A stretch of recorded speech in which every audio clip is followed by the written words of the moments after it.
Welcome to this edition of This Is Design Intelligence, conversations with leadership voices in the built environment. This edition is sponsored by the Tricord Group, leading successful relationship constructs for over 25 years, and VIM, helping the architecture and design disciplines design, deliver, and operate better buildings for a better world. Greetings, I'm Dave Gilmore, and this is Design Intelligence.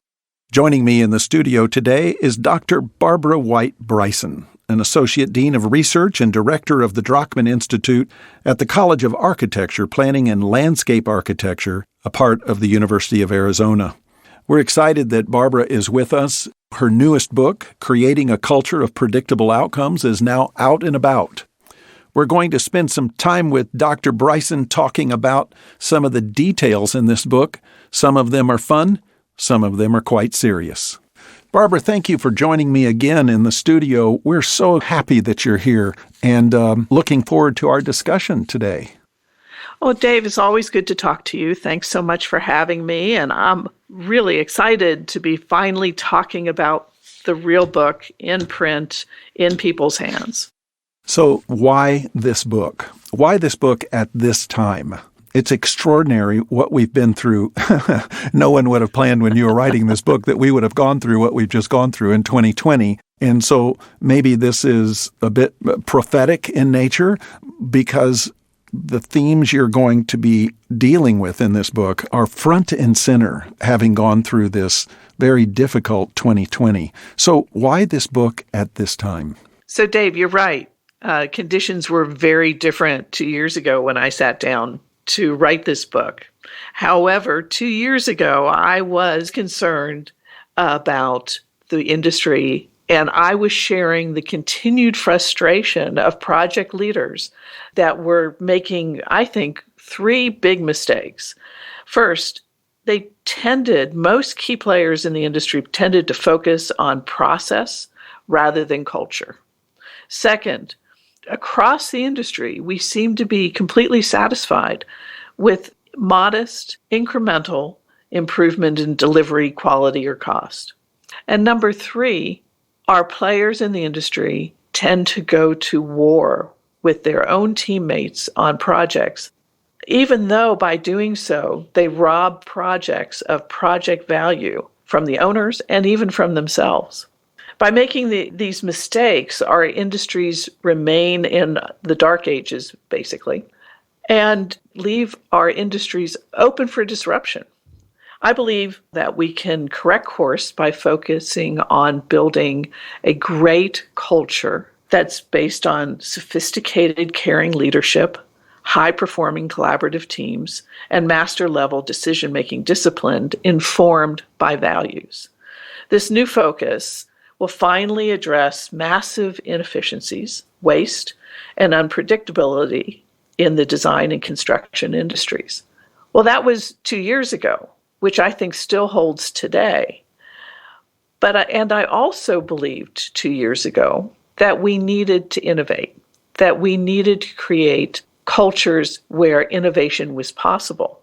Little did I know that 2 years ago that we'd be faced with 2020, COVID, George Floyd, closures, demonstrations, recessions, and worse.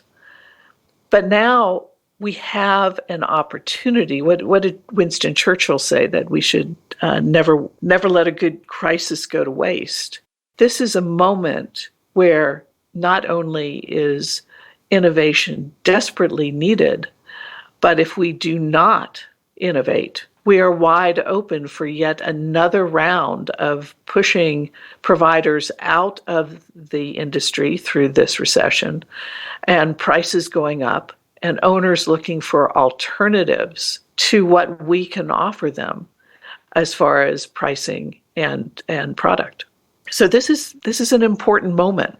And COVID and the other disruptions of this year have set the stage. And so this book offers us an opportunity to rethink, reimagine, regroup, and reinvent, which we need so desperately at this moment.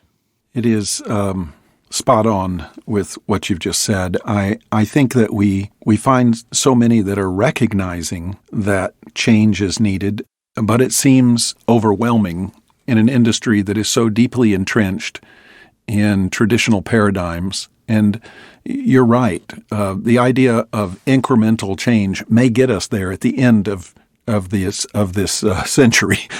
If we can't make leaps in change, we will find ourselves steadily irrelevant. And I'm deeply concerned about that. And so your book comes at just an unbelievable time in the history of this industry. Last time we talked, which was sometime a few months ago, as we were teeing up the idea of the book, you articulated a number of reasons why the built environment has such great impact.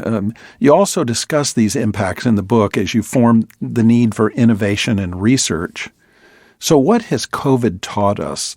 Is there anything more that we have learned through this COVID period about the impact of the built environment? Dave, that's so important. And COVID has taught us a great deal. There really, in my opinion, is almost nothing that impacts our health, our resources, our climate, our economy, our culture, as much as the built environment. And we have to take this responsibility seriously as professionals.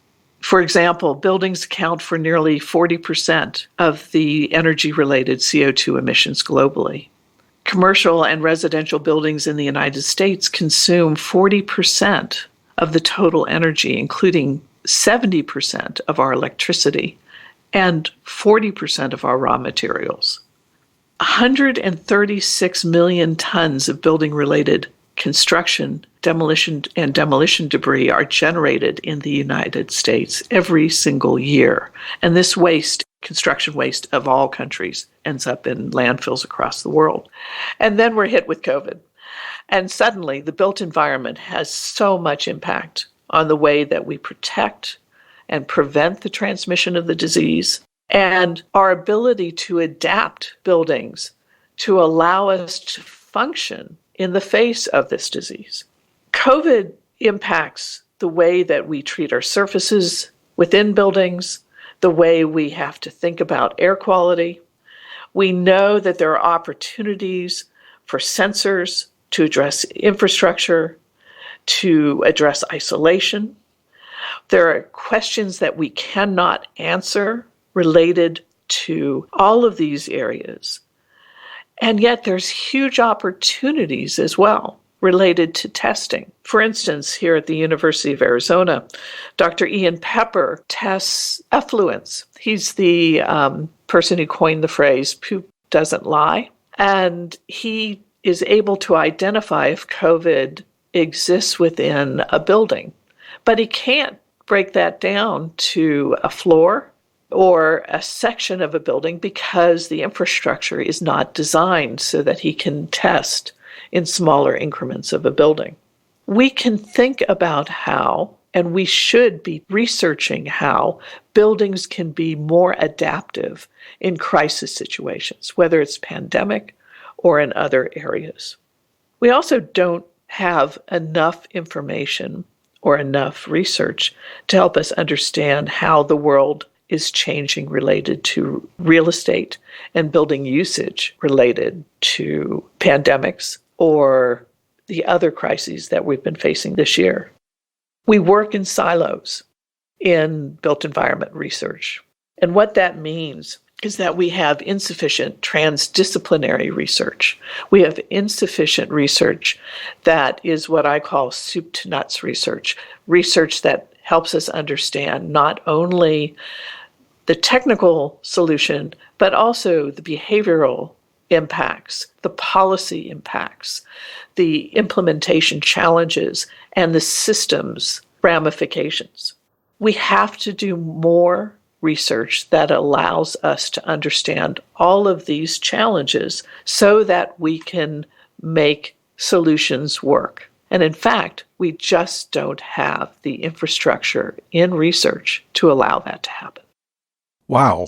So I wasn't ready for that. I wasn't ready for another gaping hole in the continuum here. That is difficult. Talk to me about what does that mean when you say that the core infrastructure for this type or body of research doesn't even exist, much less the discipline of that research. Help me with that. Well, we've been doing research, and this is a function of creating a culture of predictable outcomes. We do so many things in silos.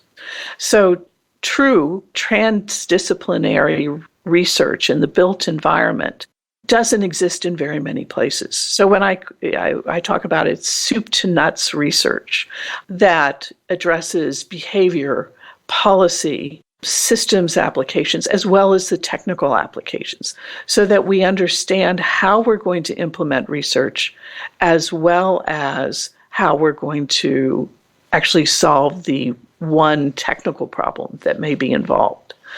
But to get back to the overarching issues of the book, I talk about in the book in some of the opening chapters that when we address the industries of design and construction, it occurred to me as I was sitting down to write this book and having done so much research in leadership and collaboration and decision-making that, in fact, it happened when I was reading Stanley McChrystal's Team of Teams, that we often, as professionals in the industry, actually go out to do projects as if we're fighting a war. We believe that we need to do what's best for our own team, our own company, even if it hurts the overall project, even if it hurts the client, even if it hurts other members of the project team.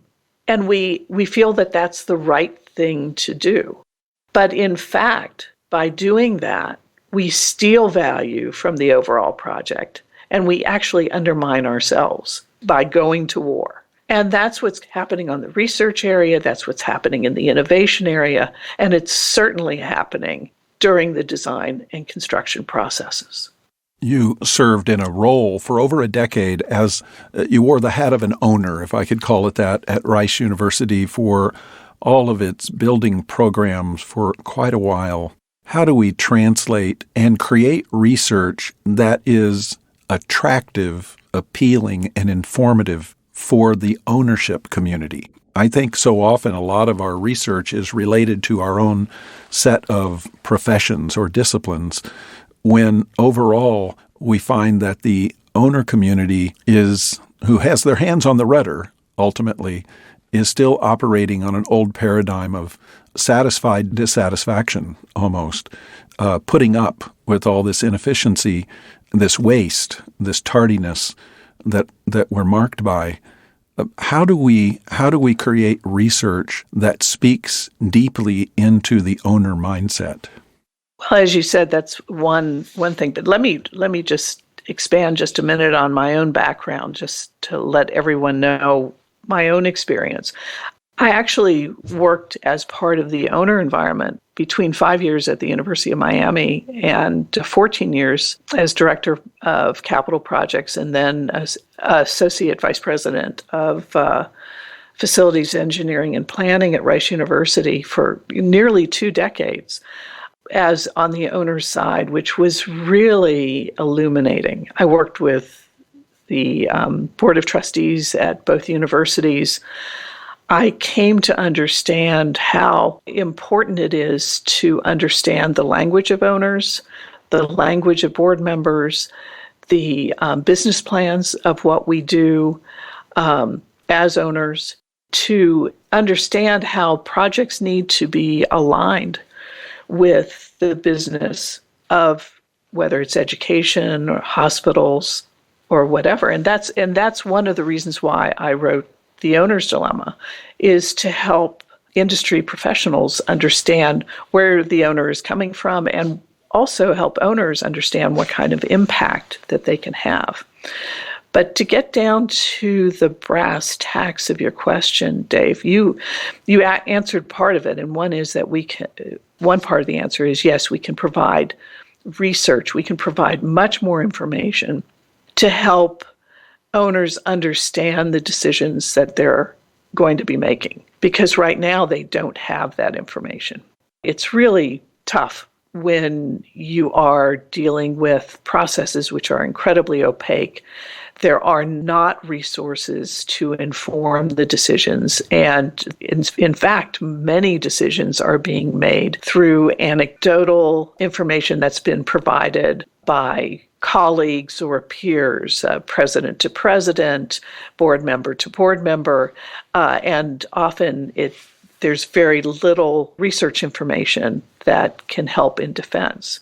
I honestly believe, however, Dave, and I've heard you and other business-oriented professionals in our space talk to this about how we have gone through a number of cycles that have continuously increased the cost of construction and the cost of design, and have continuously devalued what design and in some cases construction is providing the owner. And that more and more owners of small and mid-sized companies are being crowded out of the ability to be able to purchase new construction or major projects.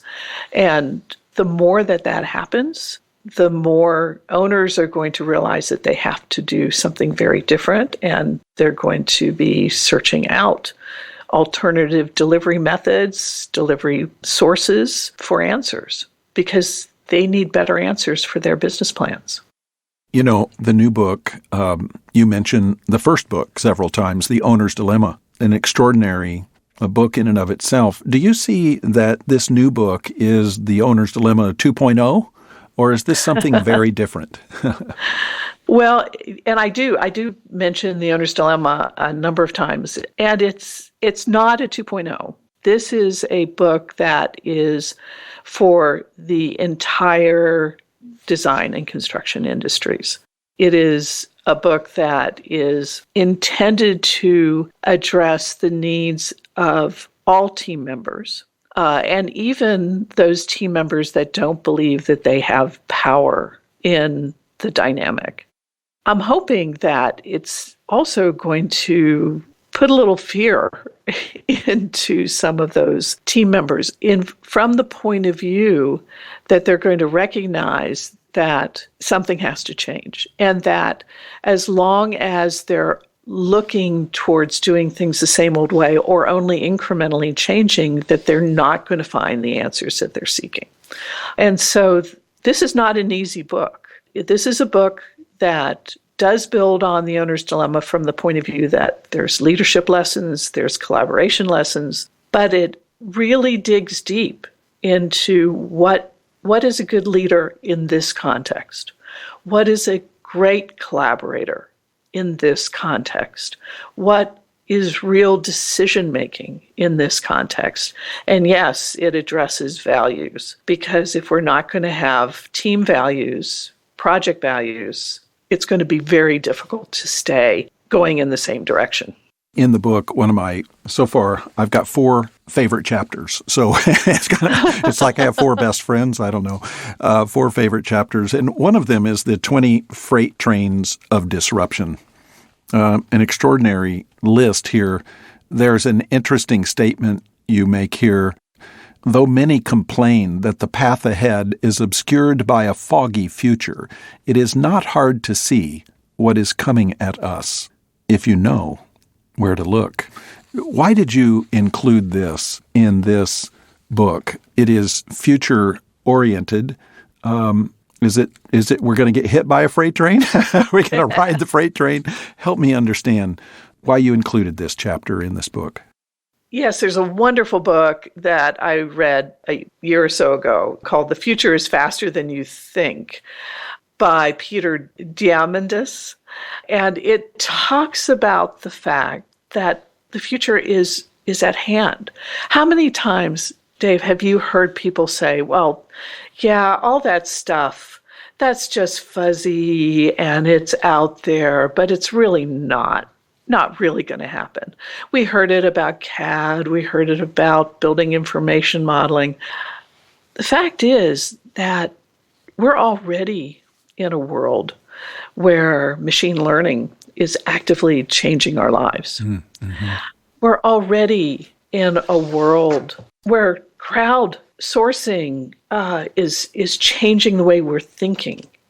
And crowdsourcing solved a PPE problem during COVID-19, and it's solving problems in the built environment. Integrated supply chain is already a way that new entrants to the design and construction market are able to get a foothold like Katerra, get a foothold and get investment and get action because they're solving those problems. These are not disruptive ideas that are way out in the future. This is happening faster than you think. And so I'm putting these out there because, as I said a moment ago, I kind of want people to be a little scared.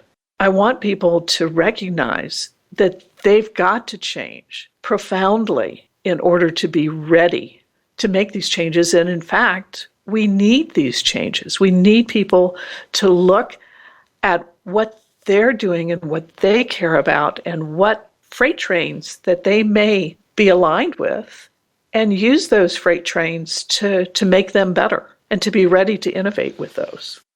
So I'm looking, at some of these 20 freight trains of disruption, hyper prefabrication. Wow, is that coming quickly? The mini robotic construction, swarm intelligence. There's a book in that into itself, isn't there?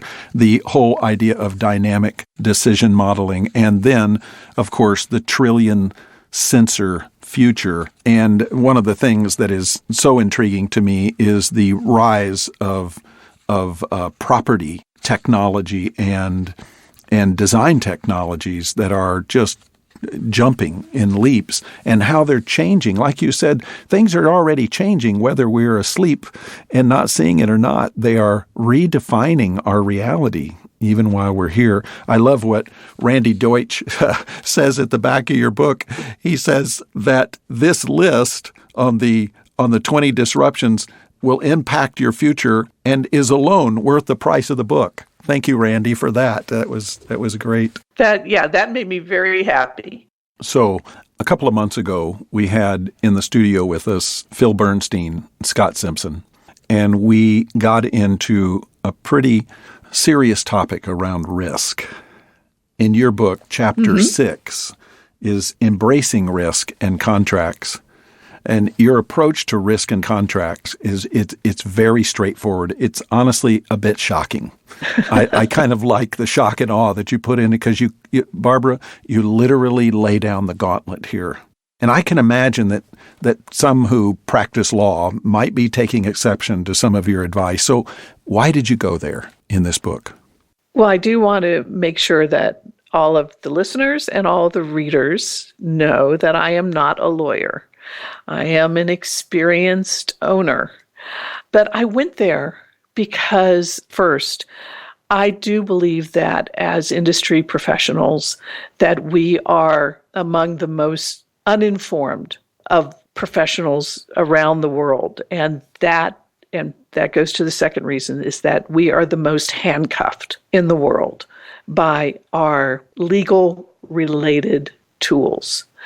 And so I spend a good bit of time in this chapter speaking truth to the industry, saying, hey, we need to become informed and we need to take control.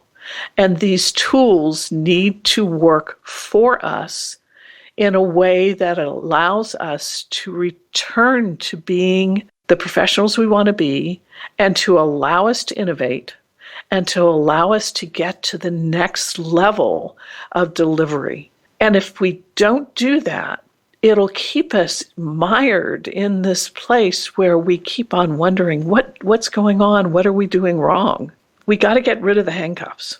I think what I came away with here was that you directly are challenging the status quo. You are forcing us to ask questions, not just to ask questions, but to seek truth about what reality are we really living in here and what reality do we desire. We don't desire to go to war. We don't desire the anxiety and stress that most projects are resident with. We desire collaborative teaming We desire relationship with all the stakeholders, not just transaction. That's what we really desire, and we have the opportunity to literally create that through the work that you've done here, through these themes of leadership and collaboration and decision-making that are all based in a set of values. This is an extraordinary book for us to take up and to take time in. So last question. In your role at the University of Arizona as the Associate Dean of Research, Director of the Drachman Institute at CAPLA, you're spending a lot of time in this question of research for the future. What should we be expecting to come out of your programming and the programming of the school when it's maybe starting to address this question of missing infrastructure toward research and then collaborative research maybe across the academy around this? What could we be looking forward to coming out of CAPLA in the future? Well, thank you. And I am happily working on the university level strategic plan research. It's called Restruct. Restruct is the university initiative to built environment research that is truly pan-university, transdisciplinary, to try to take on this approach to research in the built environment that solves the complete problem, that allows us to not only solve the technical issue, but truly make sure that problems are solved in a way that they can be implemented, that we can solve the policy problem, solve the behavior problem, solve the full systemic problem, solve the implementation problem throughout the process, that we have the legal researchers, the social science researchers, the medical researchers, the optical science, the humanities researchers with us so that we are not solving problems in silos. We now have partners in 4 other universities. We have 30 external partners in the industries. We are working together to try to build projects that are data informed, that are addressing design for optimal health, redesigning systems for better efficiency within urban and rural environments, to rethink inequities in the built environment, and also to address decision-making in the built environment through evidence and through data. I believe that this is a truly unique set of initiatives that will help us help all of academia and in industry to think differently about how we address built environment research and how we support the design and construction industries, as well as decision makers within government and other areas to make decisions about what's happening in our built environment. Because as we've said before, almost nothing impacts our health, our economy, our resources, our climate, our life, quite as much as our built environment. Creating a culture of predictable outcomes, how leadership, collaboration, and decision-making drive architecture and construction. That's the book. The author, Dr. Barbara White Bryson. Barbara, thank you for joining us again. I'm so happy that we got you back in the studio. Thank you, Dave. It's been a pleasure talking to you as always. And I want to thank DesignIntelligence-Media for giving me the opportunity to talk about creating a culture of predictable outcomes. Thank you. Until next time, I'm Dave Gilmore, and this is Design Intelligence. Thank you for joining us for this week's edition of This Is Design Intelligence, sponsored by the Tricord Group and Vim. The producer for This Is Design Intelligence is Laura Spells. Sound engineering by Jared Knable. This has been a DI Media Group production.